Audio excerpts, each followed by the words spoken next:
In the bustling city of Lamora, where life thrived and opportunities blossomed, Zoya was a woman of striking presence. With her warm smile, confident aura and sharp wit, she was the heart of her small shop in the heart of the city. Her business sold everything from household essentials to small treats that brought joy to her customers. Zoya was a big woman, not only in stature but in heart and ambition.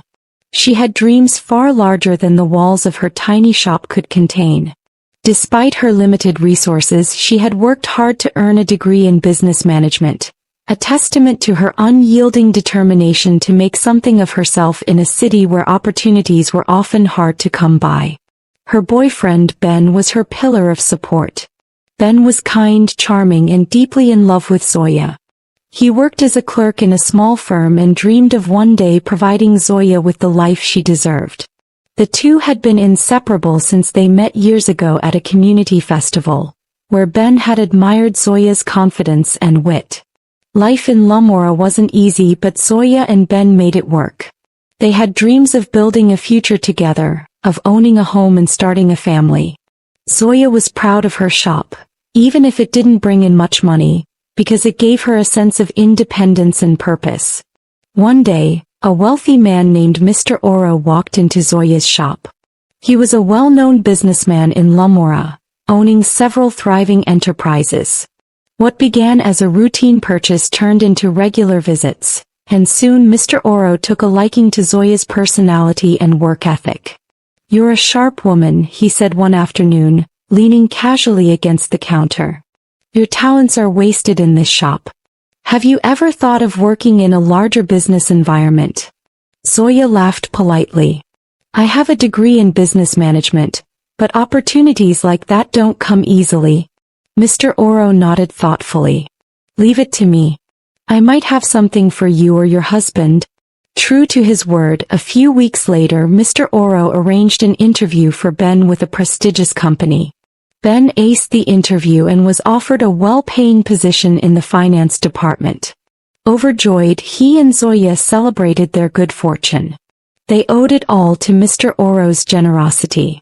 Shortly afterward, Ben proposed to Zoya in their modest apartment, presenting her with a simple but heartfelt ring. "You've been my rock," he said, his voice trembling with emotion.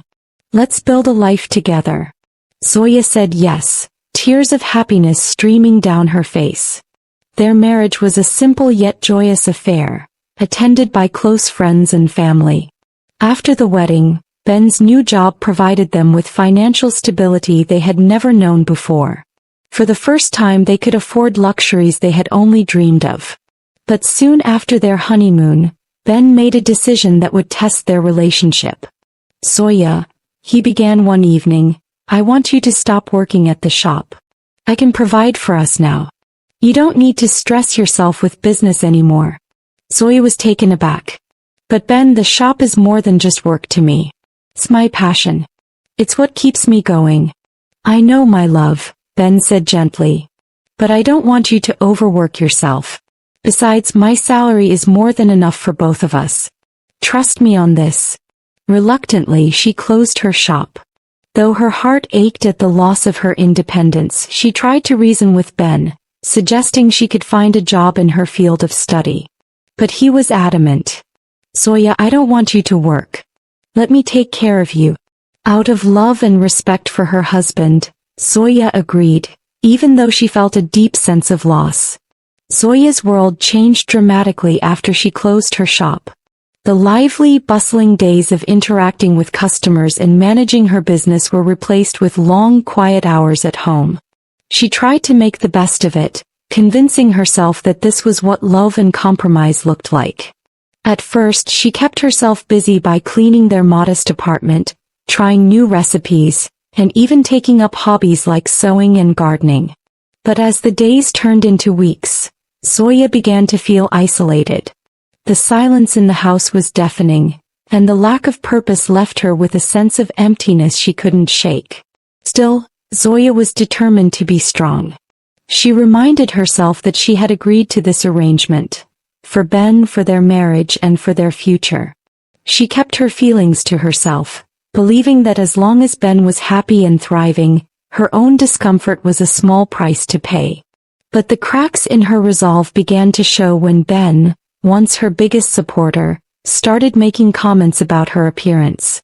"Zoya," he said one evening as they sat down to dinner, "don't you think you've put on some weight? Maybe you should consider going on a diet or joining a gym." Zoya froze, her fork halfway to her mouth. "What are you talking about, Ben?" she asked, trying to keep her voice steady. "I'm just saying," he continued, "you've been staying at home all day and it's clear you're not moving much. You're not taking care of yourself. You need to change your habits." Zoya's heart sank. She had always been a big woman, and Ben had never made her feel self-conscious about her size before. She looked at him, trying to understand where this sudden criticism was coming from. "You've always known me as I am, Ben," she said softly. "Yes, staying at home and not being active has probably made me gain a bit of weight, but I told you I wanted to keep working. I wanted to go out to stay busy. You didn't want that." Ben sighed as if frustrated. "It's not just about the weight, Zoya. It's about how you carry yourself. When we were dating, you were vibrant, full of life. Now it feels like you've stopped caring. You're neglecting yourself." Zoya felt a lump form in her throat.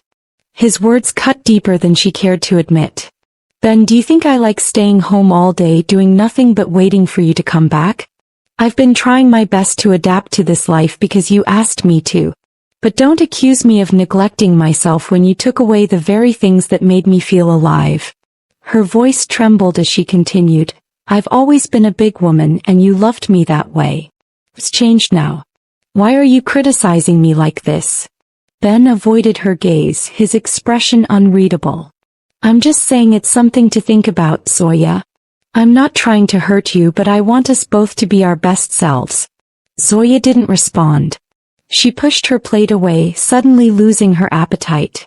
That night as she lay awake in bed, she couldn't stop replaying his words in her head. The man who had once loved and accepted her unconditionally was now making her feel like she wasn't enough. The days that followed were grueling for Zoya. Ben's comments about her weight continued to sting, and each time he brought it up, she felt a piece of her self-esteem crumble. Determined to silence his criticisms and find a way to feel better about herself, Zoya decided to join a gym. The gym was intimidating at first. Zoya felt out of place. The rows of treadmills and weights surrounded by people who seemed to know exactly what they were doing. But she pushed past her discomfort, determined to try. She signed up for a personal training program, hoping it would give her the guidance and motivation she needed. Her trainer, a man named Kobe, greeted her warmly on her first day. He was a kind and patient man with an easy smile that put Zoya at ease. Unlike Ben, he didn't judge her or make comments about her size. Instead, he focused on helping her set realistic goals and creating a workout routine that she could manage. As the weeks went by, Zoya began visiting the gym regularly. Kobe noticed her commitment and encouraged her every step of the way. One day, as they wrapped up a session, he looked at her thoughtfully. "Zoya," he said, "I've noticed something about you. You're a beautiful woman inside and out, but you always look so sad. Why is that?" Zoya was taken aback by his observation. She hesitated, unsure if she should open up, but something about Kobe's sincerity made her feel safe. "I've been unhappy for a while," she admitted. "My husband, he keeps telling me I'm too big, that I'm not taking care of myself.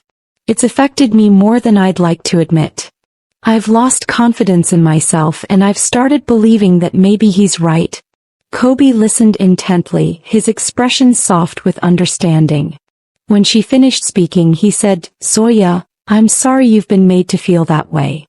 But let me tell you something important. Your size does not define your worth. You're a beautiful woman no matter what anyone else says. We're all different," he continued. "Some people are small, some are big, and that's okay. What truly matters is that we take care of ourselves by eating healthy and staying active. That's it. It's not about how you look to others. It's about how you feel in your own skin. Don't let anyone make you feel ashamed of who you are." Zoya felt tears welling up in her eyes. Kobe's words were like a balm to her wounded spirit. For the first time in months she felt seen and valued for who she was, not for what she looked like. Their conversations became a regular part of her gym visits. Kobe was always ready with words of encouragement and practical advice, and Zoya found herself looking forward to their sessions. Slowly but surely her confidence began to return. She started to focus less on losing weight to please Ben and more on feeling good for herself. She experimented with healthy recipes, not because she felt pressured but because she genuinely enjoyed cooking nutritious meals. She discovered that she loved dancing and incorporated it into her exercise routine, finding joy in movement once more. Zoya had found happiness again through her gym routine and her sessions with Kobe. She wasn't doing it for Ben anymore, she was doing it for herself. She felt healthier, stronger, and more confident than she had in years. Her laughter returned and her presence lit up any room she entered. Ben began to notice the change. At first he didn't say much, but one evening as they sat down for dinner he asked, "Zoya, you've been so happy lately. What's going on? What did you do today?" Zoya smiled. "I went to the gym today. I had a great session and it feels amazing to stay active. It's really helping me." Ben's expression darkened, almost imperceptibly, but Zoya caught the shift. He didn't say anything else that night, but the following morning he told her, "I don't want you going to the gym anymore." Zoya froze. "What?" she asked, incredulous. "You don't want me to go to the gym? Then why? You're the one who pushed me to lose weight, the one who kept criticizing me. Why would you stop me now?" Ben avoided her gaze, mumbling, "I just don't want you to go. That's it." Zoya's voice rose. "That's not an answer, Ben. You wanted me to take care of myself. I finally started doing something for myself and now you want to take it away? What's really going on?" He didn't respond, choosing instead to leave the table and bury himself in his work. Zoya was left stunned and furious. A few days later, as she prepared to leave for the gym, the gateman approached her nervously. "Madam, please, I beg you, don't go out," he said, wringing his hands. "What are you talking about?" Zoya asked, confused. "Sir told me that if I let you leave the house he will fire me," the gateman confessed, his voice trembling. Zoya's jaw dropped. "What?" she exclaimed. "Why would he do that? This is ridiculous." The gateman shrugged helplessly. "Please, madam, I have a family to take care of. I can't afford to lose my job." Zoya sighed, her heart heavy with frustration and disbelief. She went back into the house, seething with anger. She waited all day for Ben to come home, pacing the living room as her mind raced. When he finally walked through the door that evening, she was ready to unleash her frustration. But to her shock, he wasn't alone. A tall, fit woman with an athletic build walked in behind him, smiling politely but looking slightly uncomfortable. Before Zoya could say a word, Ben spoke. "Zoya, this is Ruby," he announced. "She's a personal trainer I've hired for you." Zoya blinked, utterly taken aback. "What?" she asked, her voice laced with disbelief. "I thought it would be better if you worked out from home," Ben continued, ignoring her stunned expression. "Ruby will train you here. She's very experienced and I've arranged for her to stay with us so she can keep you on track." Zoya stared at him, her mouth agape. "You did what?" she finally managed to say. "Ben, are you serious? I've been going to the gym. I already have a routine. Why would you hire someone without asking me? And stay with us? I don't even know her." Ben shrugged, as if her objections were inconsequential. "It's for your own good, Zoya. Ruby will help you achieve your goals faster."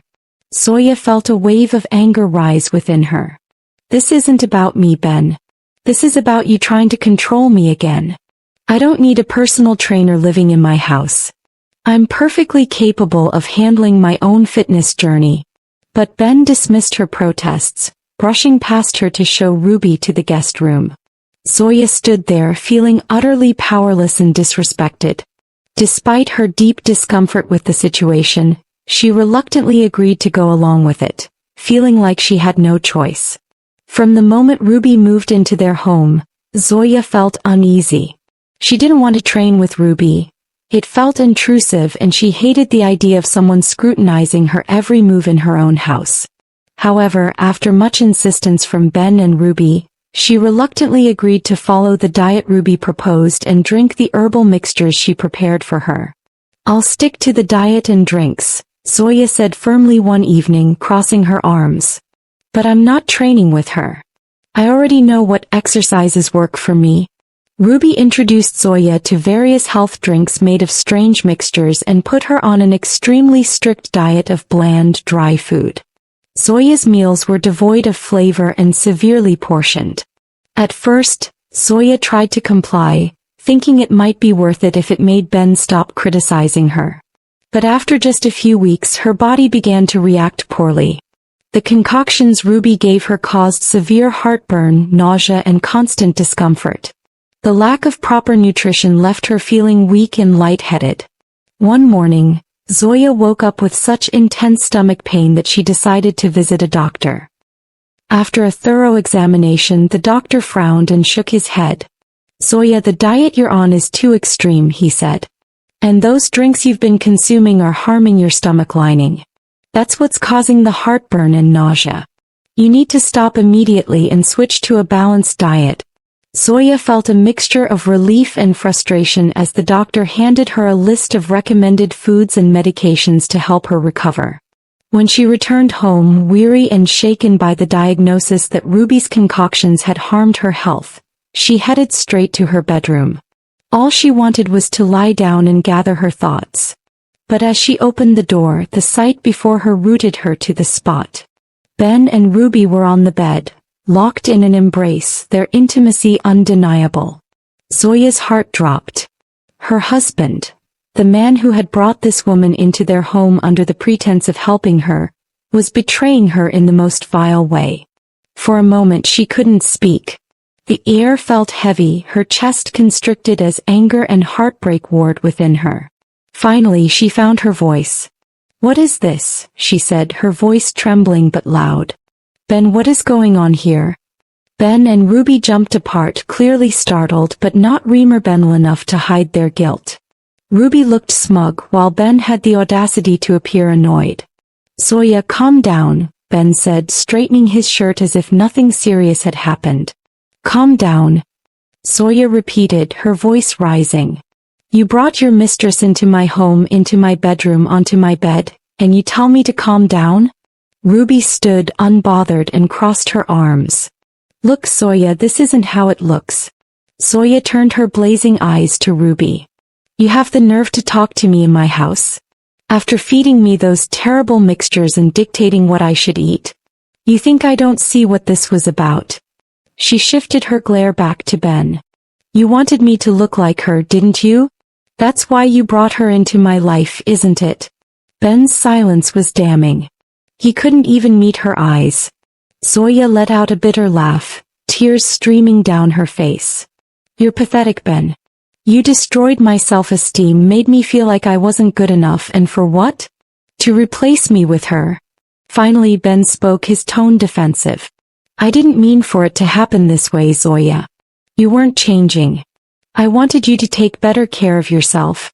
Zoya's hands trembled as she pointed a finger at him. "Better care of myself? No, Ben, you wanted to mold me into someone else, into her. But guess what? I'll never be her. And I never wanted to be."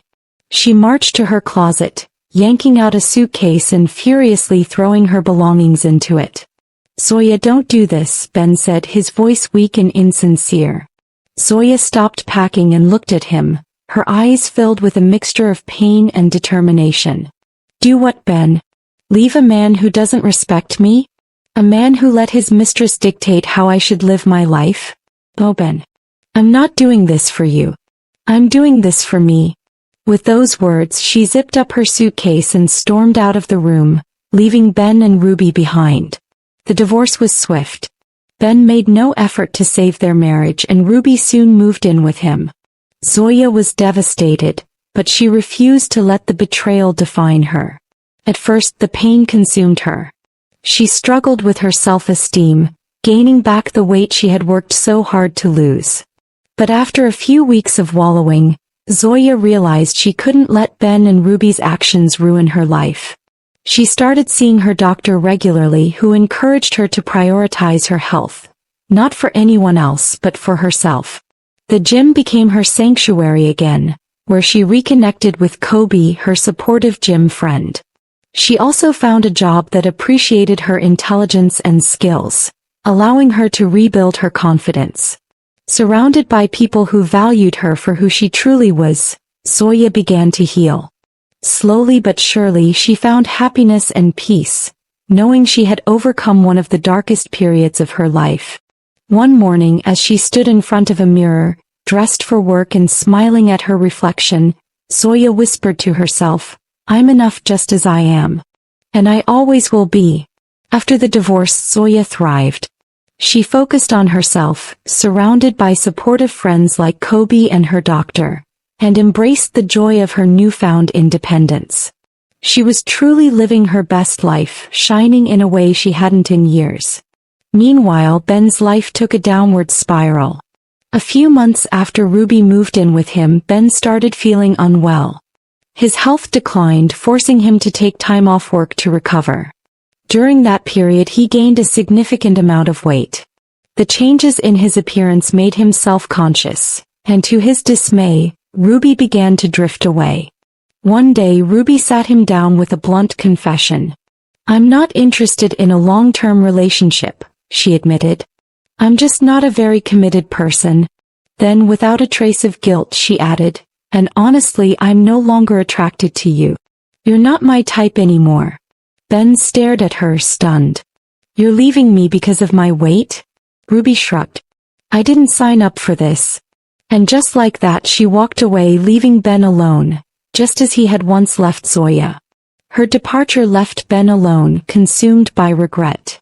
For the first time he truly understood what he had lost. Zoya had always been a source of unwavering support. Someone who would never have abandoned him in his lowest moments. Now, as he sat alone reflecting on his past, guilt weighed heavily on him. He had judged and criticized Zoya for her weight, making her feel unworthy. And now, facing rejection for his own appearance, he finally felt the sting of the same judgment he had once inflicted on her. It was a harsh but eye-opening moment of self-awareness. Ben's regret became a wake-up call. He realized how difficult it was to deal with excess weight and how much he had underestimated the struggles others faced, including Zoya. Determined to make a change, he committed to developing healthier habits. He adjusted his diet, started exercising regularly, and pushed himself to be more disciplined. But the journey was far harder than he had imagined. No matter how dedicated he was, the weight was stubborn. Progress was painfully slow, and some days it felt like nothing was changing. He often felt discouraged, but he refused to give up. He wasn't just trying to lose weight, he was trying to become a better version of himself, inside and out. One afternoon, while shopping for groceries, Ben's eyes landed on someone familiar across the aisle. It was Zoya. She was glowing, her face radiant and full of joy. But what stunned him most was the small yet unmistakable curve of her belly. She was pregnant. She looked happier than he had ever seen her. And seeing her like that stirred a mix of emotions within him. Regret, longing, and a strange sense of pride that she was thriving. Gathering his courage, Ben approached her. "Zoya," he said, his voice soft and sincere. "It's good to see you." She turned, her eyes widening with surprise. For a moment, they simply looked at each other before exchanging pleasantries. Then after a brief pause, Ben took a deep breath. "I just want to say, I'm sorry," he said, his tone filled with remorse. "For everything. For the way I treated you, for the things I said. I didn't understand back then, but now I do. I know I hurt you and I deeply regret it." Zoya seemed taken aback by his words. She didn't directly acknowledge his transformation, but there was a flicker of warmth in her expression. "Thank you, Ben," she said gently.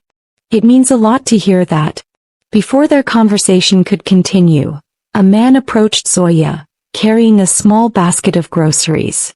Ben's heart sank as he recognized him, Dr. Jerry, their former doctor. Jerry placed a protective hand on Zoya's shoulder and smiled warmly at her before offering Ben a polite nod. At that moment, everything became clear. Jerry was the father of Zoya's child. He was the man who now stood by her side. Ben felt an ache in his chest, a pang of envy, a wave of regret. But mixed in with that pain was something else. Acceptance. He had no one to blame but himself. For a brief second he thought about what could have been. But then as he looked at Zoya, truly happy, truly at peace, he realized that she deserved this happiness. Even if it wasn't with him.